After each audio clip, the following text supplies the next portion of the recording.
Mayo, 14, ika-4 nga semana sa paggabanhaw. San Matias, Apostol. Pagbasa gikan sa santos nga ebanghelyo, sumala ni San Juan. Si Jesus miingon sa iyang mga tinun-an, nahigugma ko kaninyo ingon nga ang Amahan, nahigugma kanako. Pabilin kamo sa akong gugma. Kung tumanon ninyo ang akong mga sugo, magpabilin kamo sa akong gugma ingon nga ako. Nagtuman sa mga sugo sa akong Amahan ug nagpabilin sa iyang gugma.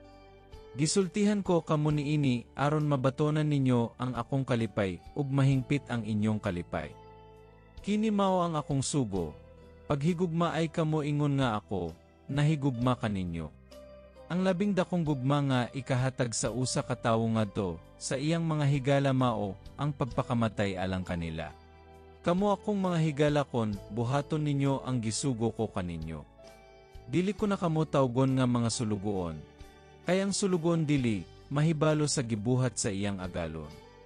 Hinuno tawgon ko kamo nga akong mga higala.